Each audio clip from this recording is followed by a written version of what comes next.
Pakistan Turkey స్నేహం చిరకాలంగా ఉండాలి అని సోషల్ మీడియా ఎక్స్ లో ఈ మాటలు రాసింది టర్కీ అధ్యక్షులు రిసెప్ తాయిప్ ఎర్డోగన్. పాకిస్తాన్ ప్రధాని షాబాజ్ షరీఫ్ మంగళవారం ఎర్డోగన్ కృతజ్ఞతలు చెప్పగా తుర్కీ అధ్యక్షుడు ఇలా బదులిచ్చారు. భారత్ పాకిస్తాన్ ముఖాముఖిగా తలపడే స్థితికి చేరువైనప్పుడు టర్కీయే బహిరంగంగా పాకిస్తాన్కు మద్దతు ప్రకటించింది. భారత్ పాకిస్తాన్లకు సంబంధించిన ఏ విషయంలోనైనా పాకిస్తాన్ వైపు నిలబడడం టర్కీకు ఇది మొదటిసారేమీ కాదు. ఐక్యరాజ్యసమితి వంటి అంతర్జాతీయ వేదికలపై అనేక సందర్భాలలో పాకిస్తాన్కు మద్దతుగా మాట్లాడింది టర్కీ. గతంలో మన నుండి సహాయం అందుకొని ఇప్పుడు పాకిస్తాన్కు సహాయం చేస్తూ ఎగదోస్తుందని టర్కీపై మండిపడుతున్నారు భారతీయులు. టూరిజంతో పాటుగా అనేక సరుకుల ఎగుమతుల ద్వారా ఇండియా నుండి లబ్ధి పొందుతున్న టర్కీను బాయ్కాట్ చేయాలి అంటూ ఆన్లైన్లో డిమాండ్లు కూడా వినిపిస్తున్నాయి. భారత్ పాకిస్తాన్ మధ్య తాజా సంక్షోభం మొదలైన తరువాత మే 9న పాకిస్తాన్కు మద్దతుగా ఎర్డోగన్ ఇన్స్టాగ్రామ్ పోస్ట్ చేశారు.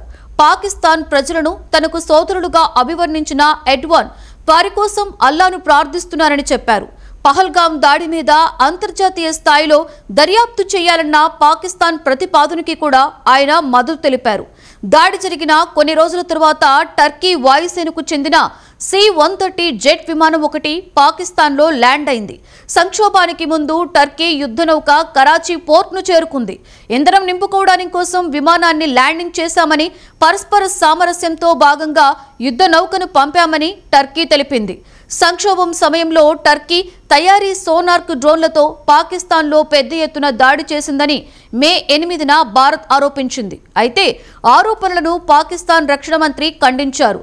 సోనార్క్ డ్రోన్లను టర్కీకి చెందిన డిఫెన్స్ సంస్థ అసిగ్గార్డ్ తయారు చేసింది. ఇవి ఆయుధాలను మోసుకెళ్లే UAVలు.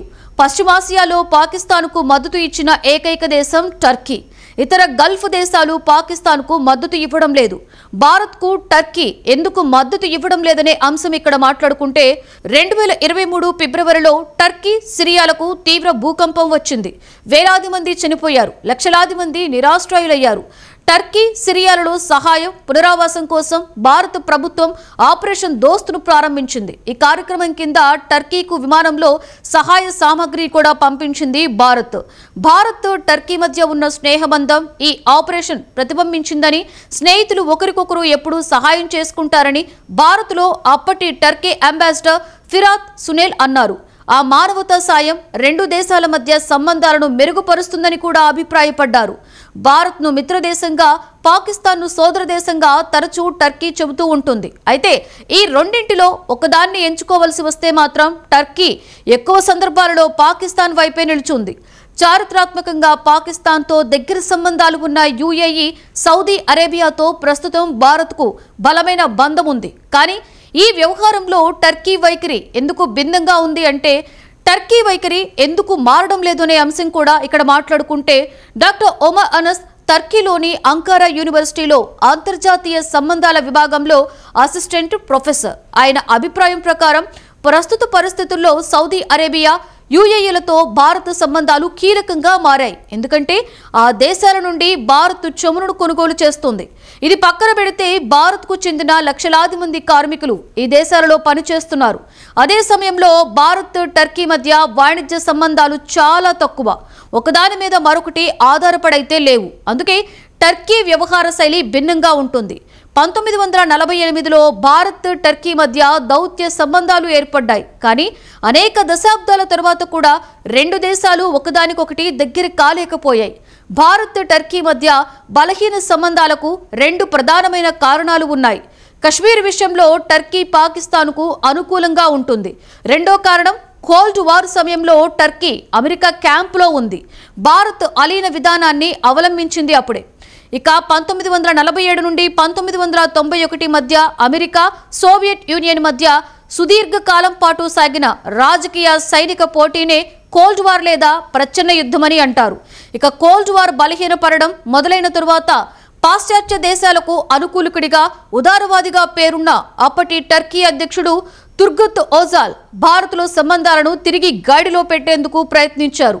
1986లో భారత్లో పర్యటించారు ఓజాల్. రెండు దేశాలలోని రాయబార కార్యాలయాలలో సైనిక ప్రతినిధుల ఆఫీసులను ప్రారంభించారని ఆ పర్యటనలో ఓజాల్ ప్రతిపాదించారు. ఆ తర్వాత అప్పటి భారత ప్రధానమంత్రి రాజీవ్ గాంధీ 1988లో టర్కీలో పర్యటించారు. రాజీవ్ పర్యటన తరువాత రెండు దేశాల మధ్య అనేక రంగాలలో సంబంధాలు మెరుగుపడ్డాయి. అయినప్పటికీ కశ్మీర్ సమస్య విషయంలో టర్కీ వైఖరి పాకిస్తాన్కు అనుకూలంగానే ఉంది. అందుకే భారత్ టర్కీ మధ్య సాన్నిహిత్యం అయితే పెరగలేదు. పాకిస్తాన్తో సంబంధాలే టర్కీకి ముఖ్యం ఇక్కడ. ఎందుకంటే 2014లో నరేంద్ర మోదీ భారత ప్రధాని అయ్యారు. అదే ఏడాది ఎర్డోగన్ తుర్కీ కూడా అక్కడ అధ్యక్షుడయ్యారు. ఇక 2017లో ఎర్డోగన్ టర్కీ అధ్యక్షుడిగా భారత పర్యటనకి వచ్చారు. కానీ నరేంద్ర మోదీ టర్కీలో ఎప్పుడూ పర్యటించలేదు. మోదీ 2019లో టర్కీలో పర్యటించాల్సి ఉంది. కానీ కశ్మీర్పై ఐక్యరాజ్య సమితిలో ఎర్డోగన్ చేసిన ప్రకటన తరువాత ఆ పర్యటన వాయిదా పడింది. పాకిస్తాన్కు మద్దతిస్తున్నందున టర్కీపై భారత్ ఒకంత అసహనంగానే ఉంది. మరి ఈ పరిస్థితుల్లో భారత్ ఆగ్రహంపై టర్కీకు ఆందోళన లేదా? అమెరికా కారణంగా భారత్ ఏం ఆలోచిస్తుందో టర్కీ పట్టించుకోవడం లేదు. భారత్కు అమెరికాకు సన్నిహిత దేశం. అమెరికా యూరప్తో టర్కీ సంబంధాలు గడిచిన చాలా ఏళ్లుగా అంత మెరుగ్గా లేవని ఢిల్లీలోని జవహర్లాల్ నెహ్రూ యూనివర్సిటీలో పశ్చిమాసియా అధ్యయన కేంద్రానికి చెందిన ప్రొఫెసర్ ఏకే పాషా చెప్పారు. పాకిస్తాన్ టర్కీ ఉమ్మడి ప్రయోజనాలు, ఇస్లామిక్ గుర్తింపు రెండు దేశాల మధ్య దీర్ఘకాలంగా బలమైన సంబంధాలు నెలకొనడానికి కారణం. కానీ ఇది దీనికే పరిమితం కాదు. సంక్షోభాల సమయంలో రెండు దేశాలు ఒకదానికొకటి అండగా ఉన్నాయి. ప్రచ్ఛన్న యుద్ధ సమయంలో Pakistan, Turkiye central treaty organization, regional cooperation development వంటి సంస్థలలో కలిసి ఉన్నాయి. సైప్రస్లో గ్రీస్కు వ్యతిరేకంగా టర్కీ చేసే ఆరోపణలకు పాకిస్తాన్ మద్దతిచ్చింది. 1964, 1971 సంవత్సరాలలో మిలిటరీ సాయానికి హామీ ఇచ్చింది. టర్కీ కూడా కశ్మీర్ విషయంలో పాకిస్తాన్కు నిరంతరాయంగా మద్దతిస్తోంది. 2019 ఆగస్టు 5న జమ్మూ కశ్మీర్కు భారత్ ప్రత్యేక ప్రతిపత్తి రద్దు చేసినప్పుడు మరుసటి నెలలోనే ఎర్డోగన్ ఐక్యరాజ్య సమితిలో దీనికి వ్యతిరేకంగా ప్రసంగించారు. అయితే కొంతకాలంగా ఎర్డోగన్ కశ్మీర్ అంశాన్ని ప్రధాన వేదికలపై లేవనెత్తడం లేదని డాక్టర్ అనాస్ తెలిపారు. ఐక్యరాజ్య సమితి సర్వసభ్య సమావేశంలో సెప్టెంబర్ 24న చేసిన ప్రసంగంలో ఎర్డోగన్ కశ్మీర్ అంశాన్ని ప్రస్తావించలేదు. చాలా ఏళ్ల తర్వాత ఎర్డోగన్ కశ్మీర్ గురించి ప్రస్తావించకుండా ప్రసంగాన్ని ముగించారు. అయితే కశ్మీర్ విషయంలో ఎర్డోగన్ వైఖరి భవిష్యత్తులో మరింత కఠినంగా ఉంటుందని ప్రొఫెసర్ ఏకే పాషా భావిస్తున్నారు. 2003లో ప్రధానమంత్రి, 2014లో అధ్యక్షుడు అయిన తరువాత ఎర్డోగన్ పాకిస్తాన్లో 10 సార్లుకి పైగానే పర్యటించారు. ఈ ఏడాది ఫిబ్రవరిలో పాకిస్తాన్లో పర్యటించినప్పుడు ఆ దేశాన్ని తన రెండవ ఇల్లుగా ఎర్డోగన్ అభివర్ణించారు. ఆ పర్యటనలో రెండు దేశాలు 24 ఒప్పందాలపై సంతకాలు చేసుకున్నాయి. $5 బిలియన్ వాణిజ్య లక్ష్యాన్ని చేరుకోవాలని అంగీకారానికి వచ్చాయి. గడిచిన 2 దశాబ్దాలుగా నాటోపై టర్కీ పట్టును కోల్పోయింది. దీంతో గత 20 ఏళ్లుగా రష్యా, చైనా, పాకిస్తాన్తో టర్కీ సంబంధాలను పెంపొందించుకుంటోంది. నాటోలో ఏదన్నా జరిగితే పాకిస్తాన్ కూడా టర్కీకు ముఖ్యమైన దేశంగా ఉంటుంది అని డాక్టర్ ఒమే అనాస్ వివరించారు. ఇక మరో కోణం ఏంటంటే ఆయుధాల విషయానికి వస్తే ఒకవైపు పాశ్చాత్య దేశాలుంటే మరొక వైపు చైనా, టర్కీ ఉన్నాయి. భారత్ పాకిస్తాన్ సంక్షోభంలో టర్కీ తన ఆయుధాలను పరీక్షించుకుంది. ప్రపంచం మొత్తం కూడా తన ఆయుధాలను కొనాలని టర్కీ భావిస్తుంది అని ఆయన విశ్లేషించారు. భౌగోళికంగా గల్ఫ్ ప్రాంతంలో Saudi Arabia, United Arab Emirates నాయకత్వం నుండి టర్కీ సవాళ్లను ఎదుర్కొంటోంది. ఈ దేశాల పలుకుబడిని తగ్గించడానికి పాకిస్తాన్, మలేషియా వంటి గల్ఫేతర ముస్లిం దేశాలతో సంబంధాలను టర్కీ బలపరుచుకుంటుంది.